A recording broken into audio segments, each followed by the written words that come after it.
तो आज हम बताएंगे ट्रेन टिकट का रिजर्वेशन कैसे होता है, कोटा कैसे लगते हैं, पास पे कैसे होती है, तत्काल टिकट कैसे होती है और कंफर्म टिकट कैसे होती है।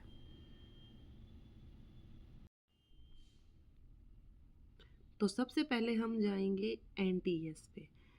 ये ऑफिशियल वेबसाइट है। इसके अल्टरनेट में वेयर इज़ माई ट्रेन भी आप खोल सकते हो। तो ये इंडियन रेलवे का ऑफिशियल है। ठीक है। अब आपको देखना है कि कहाँ से कहाँ जाना है आपको। जैसे कि मेरी खुद की एक ट्रिप थी, तो मैं उसके ज़रिए ही मैं आपको बताना चाह रही हूँ कि कहाँ से कहाँ जाना है। तो ट्रेन है कि नई दिल्ली से आपको हरिद्वार जाना है, मतलब दिल्ली से हरिद्वार जाने के लिए। ठीक है। आप इसमें सारी ट्रेन का टाइप भी डाल सकते हो कि आपको मेल एक्सप्रेस में जाना है, वंदे भारत जाना है, पैसेंजर या पार्सल एक्सप्रेस या राजधानी या होडी डे स्पेशल, गरीब रथ, जनशताब्दी, शताब्दी, मेमू, कुंभ स्पेशल। लेकिन अगर आपको किसी भी ट्रेन में जिसमें भी सीट मिल रही हो इस हिसाब से जाना है। ठीक है। ठीक है। अब इसमें ना टाइम के हिसाब से सारी ट्रेन आ गई है। तो ये गाड़ी का नंबर होता है बांद्रा हरिद्वार एक्सप्रेस होता है, फिर ये जा रही है। आप अपने टाइम के हिसाब से चूज़ कर सकते हैं आपको कब से कब जाना है। ठीक है। ये मैं इसलिए बता रही हूँ कि आपको इसमें दो चीज़ चाहिए, एक तो इसका शेड्यूल पता चल जाता है आपको, दूसरा इसका नंबर और ट्रेन का नाम, कहाँ से कहाँ जा रही है, कितने बजे से कितने पहुँचा रही है, वो सारी जानकारी है। अभी मैं आपको दिखा रही हूँ, इसमें सबसे नीचे वाली सुपरफास्ट है, 12401 है, कोटा देहरादून एसी एक्सप्रेस है। ठीक है। ये निजामुद्दीन से चलती है और हरिद्वार को रुकती है। ओके। फिर भी हम इसको, ये इसमें बता सकता है कि कहाँ से कहाँ पहुँची है। ठीक है।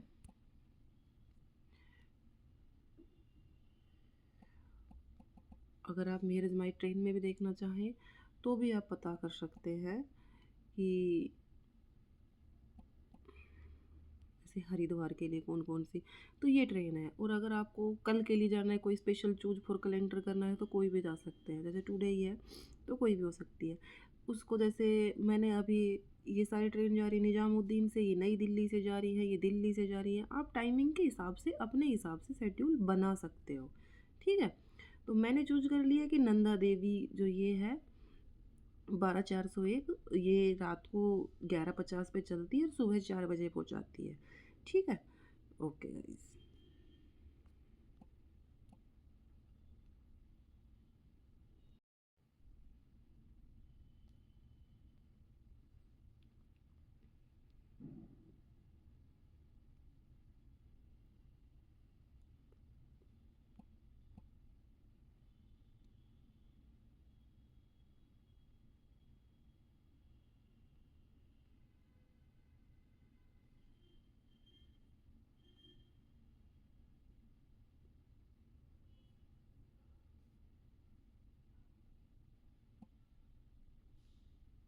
हमारे पास सीट अवेलेबल है या नहीं हमें थोड़ा आइडिया हो जाता है। एक्चुअली क्या है ना कि जब हम बुकिंग काउंटर पे जाते हैं ना तो बहुत ज़्यादा रश होता है। ठीक है। तो वहाँ पे ना हमें पता भी नहीं चलता, और जैसे हम पूछने जाते हैं तो हम ज़्यादा इंक्वायरी भी नहीं कर पाते हैं। और हम अपने हिसाब से घर पे भी दे सकते हैं। थोड़ा-सा अगर आप एक ऐप होते हैं कोई भी, जैसे कन्फर्म टिकट हुआ, आईआरसीटीसी का हुआ या और भी किसी को, और भी बहुत ज़्यादा ऐप है जो बारे बता देते हैं। अभी हमें क्या जाना था, हरिद्वार जाना था। जैसे कब जाना है उसमें डेट डाल लीजिए। यहाँ पे आपको क्लिक करके डेट डाल लीजिए कब से कब जाना है। ठीक है। अब ट्रेन सर्च इसमें भी आपको बता देंगे। जैसे मैंने 14 मई की डाली है तो ये सुबह से लेके शाम तक की सारी ट्रेन। अब अवेलेबल का मतलब कि इस कोच में इतनी सीट अवेलेबल है। ठीक है। और रिग्रेट का मतलब ये होता है कि अब इसमें बुकिंग नहीं हो सकती, यानी आप बुक वेटिंग भी नहीं ले सकते हो आप। ठीक है। ये सब हो गया। तो ये शताब्दी है, हरिद्वार, ये सारी ट्रेन जा रही है। ठीक है। और जैसे कोटा, हमने तो एक पर्टिकुलर ट्रेन जैसे ये डिसाइड किया था, जैसे वेर उसमें देखकर कि 12401 ये कोटा देहरादून एसी एक्सप्रेस है। ठीक है। और हमें इसके जैसे थर्ड एसी है, तो थर्ड एसी में 61 वेटिंग चल रही है। ठीक है। और उसका किराया आपको एक अंदाज़ा पता चल जाएगा कि इतना किराया है। हाँ, राजधानी और शताब्दी में कई बार क्या है कि फ्लेक्सी फेयर होता है, तो वो ऊपर-नीचे होता रहता है सीट के हिसाब से, ठीक है? तो अब हम यहाँ से पता कर लेंगे कहाँ से कहाँ जा रही है, और भी इन्फॉर्मेशन होगी। तो हम डायरेक्ट ऑनलाइन अगर करना चाहते हैं ना, तो यहीं से भी हो सकता है, सीधा यहीं से करोगे, आप बुक टिकट करोगे, आप किसके हिसाब से करोगे, पैसेंजर वगैरह सब सेलेक्ट करके एवरीथिंग आप कर सकते हो, प्रोसीड टू पे वगैरह सब कर सकते हो, ठीक है?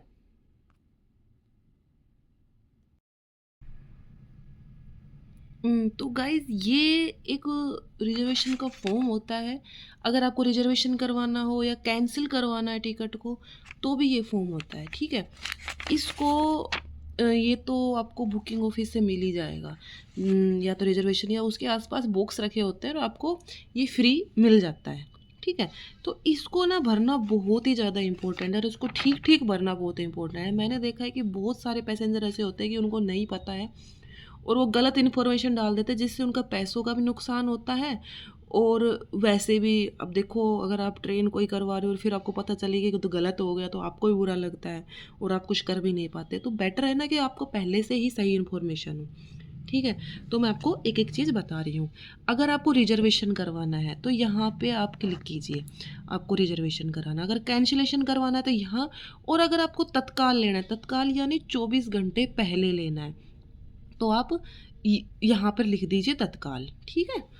अगर आप इसमें कुछ चीज़ें हैं, अगर आप डॉक्टर हैं, एक्चुअली कुछ जैसे डॉक्टर हैं, स्टूडेंट हैं, तो उनको कुछ कंसेशन मिलता है, हैंडीकैप्ड हैं, तो आप यहाँ पे क्लिक कीजिए।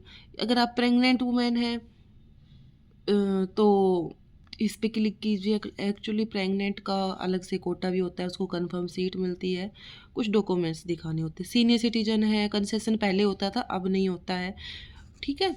अपग्रेड करना चाहते हैं, अपग्रेड का मतलब कि आप, जैसे कि आप स्लीपर में आपकी वेटिंग लिस्ट है, ठीक है? और अपग्रेड का ऑप्शन आपने अगर चूज किया है और मान लो थर्ड एसी में वो सीट खाली है, तो लास्ट में जाके वो आपको ऑटोमेटिक अपग्रेड हो जाओगे, यानी आप स्लीपर के किराए पे आप थर्ड एसी के की सीट भी आपको मिल सकती है, ठीक है? विकल्प ऑप्शन का मतलब होता है कि आप किसी, मान लो इस ट्रेन में आपने वेटिंग करवाई, किसी और ट्रेन में वेटिंग क्लियर हो रही है, तो आप उसमें शिफ्ट कर दिए जाए, ठीक है? अगर आप ट्रैवल कर रहे हैं थर्ड एसी क्लास में, ये गरीब रथ में या स्लीपर क्लास की दुरंतो क्लास में, तो आपको बेड रोल चाहिए या नहीं, ये चीज़ यस और नो इस बॉक्स में लिखनी होती है, ठीक है? अब ये है आपका ट्रेन नंबर एंड नेम, ये बहुत ज़रूरी है, ठीक है? इसको साफ-साफ, क्योंकि 1-2 नंबरों से ही है ना मिस्टेक हो जाती है, तो थोड़ा-सा अपनी राइटिंग अगर ख़राब है ना, तो उसका ध्यान रखिए, क्योंकि आपने कुछ और लिखा है और क्लर्क ने कुछ और पढ़ लिया, तो वो डल जाता है और आप चेक नहीं कर पाते हो, और 1 नंबर के मिस्टेक से ना ट्रेन नंबर भी चेंज हो जाता है, ठीक है? उसके बाद उसका नाम और लिखिए, ताकि आगे कल उसको भी कन्फर्म हो जाए वहाँ पर कि हाँ भाई इसी ट्रेन का नंबर है। अगर इन दोनों मिसमैच करेगा तो वो आपको बता देगा कि ये या तो ट्रेन नंबर गलत है या नाम गलत है, ठीक है? अब आपको डेट ऑफ जर्नी क्या है ये भी आपको लिखनी है, जैसे कि 27/4 को डेट ऑफ जर्नी है ऐसे। क्लास आपको लिखनी है कि कौन से कोच में आप ट्रैवल करना चाहते हो, कौन से कोच में आप सफ़र करना चाहते हो।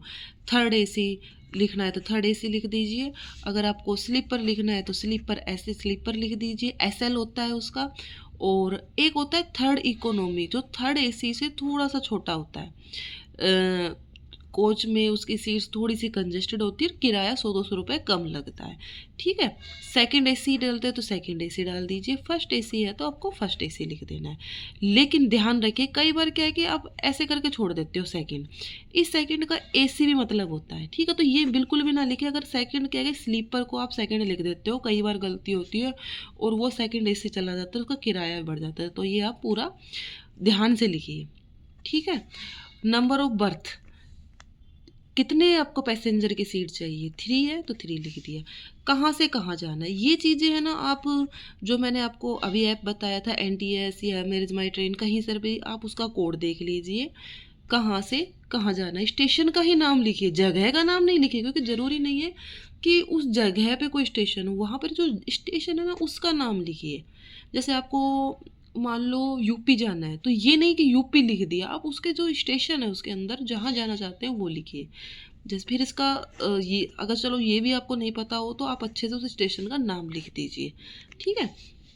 अगर आप कहीं और से बनवा रहे हो और लेकिन बोर्डिंग कहीं और करना है आगे जाके, तो ये एक्चुअली किस लिए होता है कि कई बार है ना पीछे से आ रही कोई ट्रेन होती है, तो यहाँ पर जिस स्टेशन से हम जाना चाहते हैं छोटे स्टेशन से, वहाँ पे सीट खाली नहीं हो पाती। हर चीज़ हर स्टेशन का अलग अलग कोटा होता है, ठीक है। तो पीछे का कोई स्टेशन है, बड़ा स्टेशन है, वहाँ से आपने टिकट करवा ली, किराया तो ज़्यादा लगेगा, लेकिन क्या होता है कि अगर आप मान लो पीछे से करवा रहे हो और एक दो स्टेशन आप आगे चढ़ रहे हो, तो क्या है कि टीटी आपकी टिकट कैंसिल कर देगा कि ये तो पैसेंजर है ही नहीं अपनी सीट पे। तो यहाँ पे एक बोर्डिंग का ऑप्शन आता है, आप ये बोर्डिंग डाल सकते हैं कि मैं यहाँ से बैठूँगा, ठीक है। और उसके बाद टीटी आपकी उसी जगह से आपको चेक करेगा। मोबाइल नंबर डालना बहुत ज़रूरी है, आजकल मोबाइल पे मैसेज आ जाता है, ठीक है।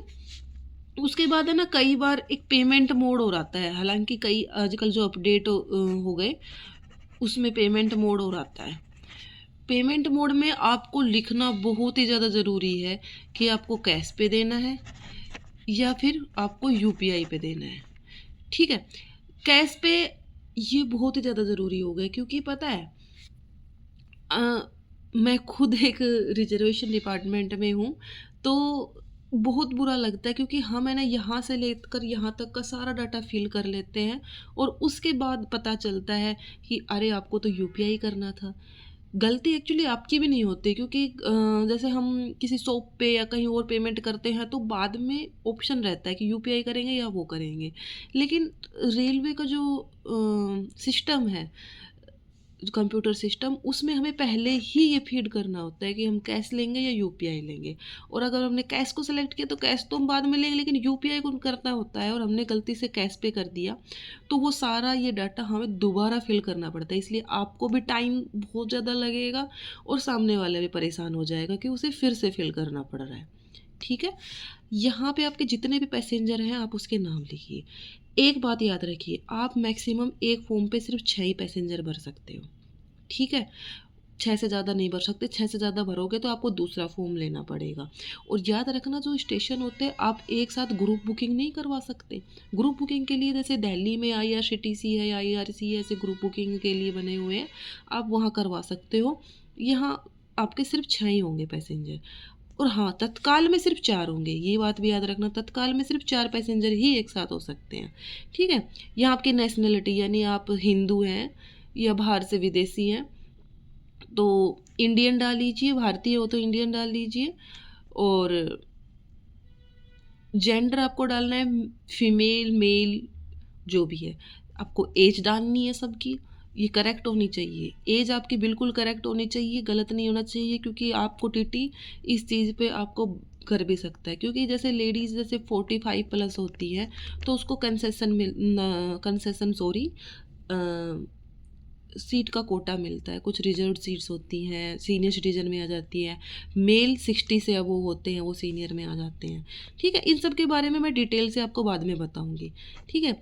बच्चा अगर 4 साल का है, ठीक है, अगर वो 11 साल से यानी 5 से 4 साल के बच्चे की वैसे अगर टिकट आप नहीं लेना चाहते हो तो नहीं भी मिलेगी, लेकिन फिर भी आप कहोगे कि नहीं मुझे तो बच्चे की सीट अलग से चाहिए, तो आप उसका नाम डालिए। और अगर बच्चा 5 से 11 का अगर आपकी सीट नहीं चाहिए होती है यानी आप अपने साथ एडजस्ट करोगे तो उसकी हाफ टिकट लगती है और उसमें आपको लिखना होता है NOSB, ठीक है। और अगर पूरी चीज़ चाहिए होती है तो हमें पूरी चीज़ लिखनी है, मतलब पूरी सीट चाहिएगी, ठीक है, उसका पूरा टिकट में लगेगा। अब इसमें है कि चिल्ड्रन बिलो 5 ईयर्स जिसकी कोई सीट टिकट भी नहीं लगती और वैसे भी आप नाम लिखना चाहिए, ज़रूरी इतना नहीं होता है, ठीक है। ये है ऑनवर्ड और रिटर्न जर्नी, यानी उसी जगह से आप वापस भी आना चाहते हो तो भी आप एक ही फॉर्म में भर सकते हो। आपको अलग अलग सेम पैसेंजर हो, अगर अलग हुए ना तो आपको अलग फॉर्म भरना पड़ेगा, ठीक है। तो सेम पैसेंजर हुए यानी अभी हमें क्या कहाँ जाना था, निजामुद्दीन से हरिद्वार, लेकिन हमें हरिद्वार से निजामुद्दीन भी आना है। सॉरी मैंने ट्रेन नंबर की जगह डाल दिया, इसमें है 12402, वही सेम ट्रेन है और ट्रेन की जर्नी है ये। क्लास हमें 3rd AC चाहिए। स्टेशन कहाँ से कहाँ था, हरिद्वार, मेट्रो निजामुद्दीन, ये हमने भर दिया। इसके बाद है ना लोग भरना भूल जाते हैं क्योंकि ये सोचते हैं कि हमने तो रिटर्न जर्नी के बारे में होगा कि ये ऊपर का देख लेते हैं। लेकिन ये चीज़ बहुत ज़रूरी है, नेम ऑफ एप्लीकेंट। यहाँ पे आप जो भी आपको टिकट करवा रहे हो वो भरना है, आपको अपना फुल एड्रेस देना है, ये भी बहुत ज़रूरी है क्योंकि आपको फिर लाइन में लगे रहते हो, फिर उसके बाद आपको पता चलता है आपने तो फॉर्म अच्छे से फिल ही नहीं किया, फिर आपको बाहर कर देते हैं और आपका टाइम भी बेकार जाता है, ठीक है? और आपको बहुत जल्दी है टिकट बनवाने की, कहीं वेटिंग ना आ जाए, तो आपको ये चीज़ें सारी पहले भरनी होंगी। आपका एक प्रॉपर एड्रेस, यहाँ पे आपका साइन, बस इतना करना। आधार कार्ड ऑप्शनल है, आप चाहो तो भर सकते हो, नहीं कर सकते हो, ठीक है?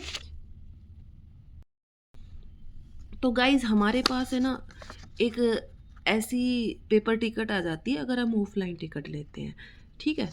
तो उसमें क्या होता है, अब है ना एक बार मैं आपको पढ़ना बता देती हूँ कि टिकट लेने के तुरंत बाद है ना आपको चेक कर लेना चाहिए कि ट्रैक है कि नहीं। हालांकि प्रिंट थोड़ा ऊपर नीचे होता है तो हम अंदाज़ा लगा देते हैं। सबसे पहले मोस्ट इम्पोर्टेंट होता है पीएनआर नंबर। यहाँ पे इसके जस्ट नीचे, हालांकि कई बार बॉक्स में भी होता है, प्रिंटर थोड़ी मिस्टेक होती है तो ये नीचे होगा, ठीक है? ये 10 नंबर का पीएनआर नंबर होता है, ये आपके पास होना बहुत ज़रूरी है। और एक्चुअली इसको है ना आप अलग से इसकी फ़ोटो खींच के या अलग से रख भी लो, क्योंकि अगर टिकट हो जाए तो आप एक डुप्लीकेट टिकट दोबारा बनवा सकते हो और आपकी वेटिंग में या तो पीएनआर नंबर से आप घर पे चेक कर सकते हो। ये आपका ट्रेन नंबर होता है कि आपके कौन सी ये गाड़ी आपको चेक करनी है कि क्या मैंने वही गाड़ी है जिसमें मेरे को जाना है। आपको डेट चेक करनी है। कई बार आपकी मिस्टेक से या क्लर्क की मिस्टेक से ये सब थोड़ा गलत हो जाता है तो आप पता नहीं हो पाता और बाद में कैंसिल के भी चार्ज लगते हैं, तो आपको तुरंत ये चीज़ हल्की सी नज़र डाल देनी चाहिए। अगर आप टिकट लेते ही तुरंत इस चीज़ को पकड़ लेते हो तो आपको कोई दिक्कत नहीं होगी, वो कैंसिल करके दे देंगे। लेकिन अगर आपकी गलती हुई और थोड़ी देर बाद आते हो तो कैंसिलेशन के चार्ज लगेंगे, जो भी कंफर्म टिकट में 120 होता है और वैसे 60 होता है, ठीक है? ये आपकी ये शिफ्ट वगैरह है, कोई दिक्कत नहीं है, ज़रूरी नहीं है ये और देखना थ्री वाता मतलब थर्ड एसी होता है, ठीक है? हज़रत निज़ामुद्दीन से देहरादून, हज़रत निज़ामुद्दीन से देहरादून, कहाँ से कहाँ की है। अब ये कंफर्म सीट थी मेरी, तो इसमें आ गया बी सेवन मतलब बी यानी बी कोच थर्ड एसी का होता है, उसमें 7th नंबर का कोच। बी7 में मेरी सीट्स हैं 40, 48, 56, side upper, side upper, side upper. और इसमें एज और फीमेल 27 है, एक मेल 27 है, एक मेल 4 नंबर का है, तो ये चीज़ चेक कर लीजिए।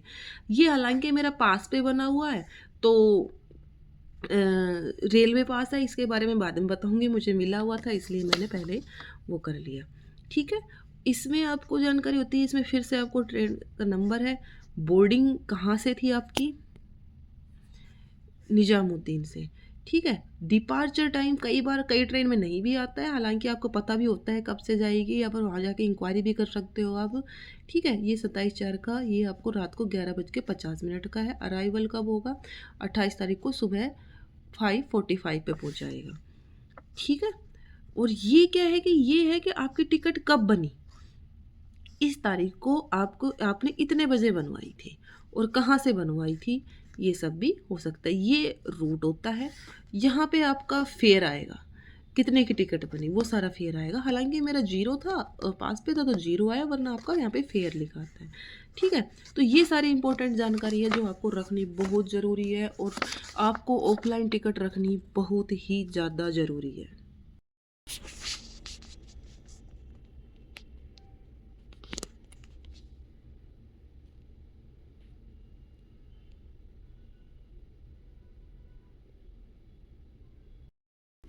तो गाइस एक बार मैं फिर से रिवाइज कर देती हूँ। ट्रेन नंबर अगर आपको नहीं पता है तो एनटीएस से या फिर where is my trains app से या आईआरसीटीसी से किसी से पता कर लीजिए। डेट कब से कब तक है, क्लास क्या होता है, स्लीपर सबसे कम किराया होता है। एक्चुअली जनरल के बाद तो स्लीपर ही आता है। जनरल में तो टिकट रिजर्व होती ही नहीं है, वो तो आपको जिस दिन जाना है उसी टाइम आप ले सकते हो, तो उसमें कोई रिजर्वेशन की ज़रूरत नहीं होती, वो वैसे ही सीधी नॉर्मल बुकिंग टिकट होती है, ठीक है? उसके बाद जर्नी स्लीपर को कभी भी है ना सेकंड मत लिखा करो, स्लीपर लिखा करो। ये 3E होता है। ई और ए में लोग बहुत कन्फ्यूज हो जाते हैं। इन दोनों में डिफरेंस यही है कि ये इससे ज़्यादा कंजेस्टेड है थोड़ा सा, इसकी जो बर्थ है आपस में थोड़ी छोटी है मतलब, और स्पेस कम है इसमें। और है तो ये भी एसी, लेकिन इसका किराया से 100 रुपीज़ आई थिंक कम आता है। ठीक है, ये थर्ड एसी हो गया, ये सेकंड एसी हो गया, फर्स्ट एसी हो गई सीसी। वंदे भारत जन शताब्दी, इसमें क्या होती है, चेयर कार होती है, यानी कुर्सियाँ टाइप की चेयर कार होती हैं। तो अगर आपको एसी में लेना है तो सीसी लिखोगे, नॉन एसी में लिखना है तो 2S लिखोगे। ये चीज़ आपको बहुत ज़्यादा ज़रूरी है, क्योंकि इसको भी लोग स्लीपर लिख देते हैं। स्लीपर का तो मतलब लेटने वाली हो गई ना, ये तो बैठने वाली है। उसको लिखोगे 2S यानी सेकंड सीटिंग। सीसी यानी एसी चेयर कार। ठीक है, ईसी, ईसी वंदे भारत में होती है एग्जीक्यूटिव चेयर कार, ये बहुत महंगी होती है, सीसी से बढ़कर होती है और ये सस्ती वाली होती है। कहाँ से कहाँ जाना है, मोबाइल नंबर लिखना बहुत ज़रूरी है। पेमेंट मोड आपको बताया ही था कि यूपीआई लिखना बहुत ज़रूरी है, अगर यूपीआई है तो उसकी आईडी भी लिखना बहुत ज़रूरी है। ठीक है, अब मैं बात करती हूँ कोटा के बारे में। तो कुछ चीज़ें ऐसी होती हैं जो आपको नहीं पता होता है, और उसके ज़रिए आप सीट भी ले सकते हो। सबसे पहले होता है एसएस यानी सीनियर सिटीजन। सीनियर सिटीजन की कुछ सीटें आपकी लोअर बर्थ में रिजर्व रखी जाती है। अच्छा, मैंने आपको एक चीज़ और नहीं बताई कि आपको है ना, यहाँ पे ये क्या लिख रखा था, चॉइस ऑफ बर्थ, एलबी और यूबी या मिडल बर्थ, यानी आप कोई भी चॉइस लिख सकते हो। अगर आपको लोअर बर्थ चाहिए ना तो एलबी लिख सकते हो, आपको साइड लोअर चाहिए तो एसएल लिख सकते हो। अगर आपको मिडल बर्थ चाहिए, ये तो मैंने उसमें बच्चे के लिए लिखा था, मिडल बर्थ चाहिए तो आप एमबी लिख सकते हो, और अपर बर्थ चाहिए तो आपको यूबी लिख सकते हो। यूबी यानी अपर बर्थ सबसे ऊपर की होती है, जो ये 3 साइड की बर्थ होती है ना, अपर बर्थ होती है, बीच की मिडल बर्थ होती है, नीचे लोअर बर्थ होती है। और जो साइड की 2 होती हैं उसमें एक साइड लोअर होती है, एक साइड अपर होती है। ठीक है, तो इसको क्या है कि एलबी या साइड लोअर बर्थ मिल जाती है सीनियर सिटीजन से। सीनियर सिटीजन मेल पर्सन जो होता है वो 60+ होना चाहिए, और फीमेल होती है वो 45+ होती हैं, होनी चाहिए, तभी आपको इसका बेनिफिट मिल पाएगा। एक बात और याद रखिए कि अगर आपको सीनियर सिटीजन्स का देखना है ना, सीट है या नहीं है, हालांकि इसमें भी कई बार नहीं होती है, लेकिन मोस्टली जब सीटें हर जगह से फुल हो जाती है तो इनमें मिल जाती है। लेकिन अगर सीनियर सिटीजन है तो उसमें एक शर्त ये होती है कि 2 सीनियर सिटीजन होंगे ना, तभी आपको एक साथ सीटें मिल सकती है। 2 से ज़्यादा लोगों को इस कोटे का बेनिफिट नहीं मिलेगा। ठीक है, और उनके साथ कोई भी सीनियर सिटीजन के अलावा उनके साथ यानी 60 से नीचे कोई भी पैसेंजर साथ नहीं जाना चाहिए। अगर मान लो एक हुआ 65 का, दूसरा हुआ 35 का, तो आपको सीनियर सिटीजन के कोटे का बेनिफिट नहीं मिलेगा। तो इसको आप कभी अलग से बनवा लीजिए या इनकी अलग से ले लीजिए, वो आपकी मर्जी है। एलडी कोटा होता है लेडीज़ कोटा। कई बार लेडीज़ कोटा में सीट बच जाती है, तो फीमेल्स को आपको उसमें चेक करवा लेना चाहिए कि लेडीज़ में है या नहीं है। हैंडीकैप्ड में कंसेशन भी मिलता है। ठीक है, और आपको सीट भी रिजर्व मिलती है, और आपको इसके साथ एक एस्कॉर्ट भी मिलता है। ठीक है, उसके अलावा अगर आप प्रेग्नेंट हैं तो आपको उसके साथ जो डॉक्यूमेंट्स होते हैं आपको वो ला के सबमिट करवाने हैं। उसके बेस पे आपको एक लोअर बर्थ मिल जाएगी। ठीक है, तो कोटा तो हमारा हो ही गया कि कौन कौन से होते हैं, और भी बहुत सारे तरीके के होते हैं, जैसे स्टूडेंट कोटा या ऐसे। अब बात करते हैं पास क्या होता है कि जैसे पास होते हैं, जैसे रेलवे के लिए ज़्यादा होते हैं, जैसे रेलवे के लोगों के लिए पास बने हुए होते हैं। ठीक है, ये उन लोगों के लिए कि आपको कौन सा पास बना हुआ है, इसके बारे में मैं कभी डिटेल से बात करूँगी। आप कमेंट में लिखिए कि आपको कहाँ पर परेशानी आ रही है, मैं उसके बारे में फुल एक्सप्लेन करके आपको बताऊँगी। ठीक है, और जैसे कि मेरा पास पे ही बना हुआ था, मैं दिखा देती हूँ आपको। ये मेरा रेलवे पास पे बना हुआ है, तो मेरे को पास होता है, पीटी होता है, यानी मेरा फेयर बिल्कुल 0 लगा है। तो ये चीज़ मैं आपको बाद, अगर समझ नहीं आ रहा उसमें कैसे क्या करना है, मैं बाद में बता दूँगी। तत्काल क्या होता है कि जो भी ट्रेन जहाँ से चल रही है, जैसे मान लो 10 बजे चल रही है कोई भी ट्रेन, तो उससे एक दिन पहले यानी 24 घंटे पहले उसकी बुकिंग होती है। सुबह एसी की तो होती है 10 बजे, और नॉन एसी में आ जाता है जैसे कि स्लीपर वगैरह ये सब, तो उसकी होती है 11 बजे। ये तत्काल का टाइम होता है। ठीक है? इससे पहले आप बिल्कुल भी नहीं करवा सकते। अब आप इसका मतलब ये भी नहीं कि सही 10 बजे आप काउंटर पे जाओ। हालाँकि क्या होता है कि लोग आजकल बहुत ज़्यादा अवेयर हो गए हैं, तो वो बहुत पहले भी टिकट करवा लेते हैं। ठीक है? और तो सीटें बिल्कुल नहीं मिल पाती, फिर आपके पास तत्काल के अलावा कोई ऑप्शन नहीं होता। तत्काल के लिए बाहर से लाइन लगती है। मैं तो देखती हूँ बहुत बड़ी लाइन होती है, नंबर नहीं आ पाता है। एक्चुअली आजकल क्या होता है ना कि फर्स्ट टू थर्ड नंबर हो ना तो ही आपको सीट मिल पाती है, अदरवाइज़ भीड़ हो जाती है। क्योंकि काउंटर देखो एक थोड़ी ना है, वो पूरे ऑल ओवर इंडिया में खुला हुआ है। ठीक है? और हर जगह काउंटर पे अगर आप एक-एक टिकट कराते हो तो भी 100 150 सीटें हो जाती हैं, वो सारी सीटें बुक हो जाती है। फिर लोग सोचते हैं मैडम हमारी सीटें बुक हो जाती है इतनी जल्दी, ये कैसे हो जाती है? तो इसका यही है कि आजकल मोबाइल से भी ऑन रहती हैं, तो हर जगह से वो सीट बहुत जल्दी कन्फर्म हो जाती है। कई काउंटर पे क्या होता है कि रात भर से लाइन लगती है, कई पर सुबह लगती है, तो जो पहले आओ पहले पाओ वाली बात होती है। और कोशिश करो कि एजेंट के थ्रू ना ही करवाओ, क्योंकि उसमें कई बार इतना लॉस हो जाता है जिसकी कभी रिकवरी भी नहीं हो पाती, और अगर पकड़े जाने पर उस पर कानूनी कार्यवाही भी हो सकती है। एक होता है confirm ticket. Confirm tickets online ज़्यादा उसमें भी ऑप्शन आते हैं कि मान लो यहाँ से यहाँ तक ले एक सीट मिल रही है, फिर आपको चेंज करके दूसरी मिल रही है, तो वो चीज़ है ना ऑफलाइन में नहीं मिलेगी। अगर आप कई बार फ़ोन में दिखा के बोलते हो ना मैडम यहाँ पे कंफर्म मिल रही है, वो आप ऑफलाइन में नहीं कर पाओगे। वो तो या तो आपको अलग अलग फॉर्म भरना पड़ेगा जैसे उसमें बता रहे हैं, या कुछ और होगा। ठीक है? Thank you guys. और एंड में मैं यही बोलूँगी, अगर आपको कोई भी जानकारी आपको चाहिए तो मोबाइल पे आप 139 हेल्पलाइन नंबर होता है रेलवे का, उस पे आप कॉल करके पूछ सकते हो। आप इंक्वायरी होती है, उस पे आप पूछ सकते हो कि कौन सी ट्रेन कहाँ से कहाँ जा रही है, कब जा रही है, आप हर चीज़ की इंक्वायरी ले सकते हो। ठीक है? और आपको फिर भी अगर आप कोई भी परेशानी आ रही है आप कमेंट कीजिए, मैं आपके हर सवाल का जवाब देने की कोशिश करूँगी। Thank you guys. और एक छोटी सी रिक्वेस्ट है, अगर आपको मेरा वीडियो पसंद आया है तो आप प्लीज़ लाइक कीजिए और सब्सक्राइब कीजिए। अगर आप लाइक सब्सक्राइब करेंगे तो मुझे भी हिम्मत मिलेगी, ताकि मैं आगे और भी बहुत सारी जानकारी आपको अवेलेबल करवा पाऊँ। Thank you so much.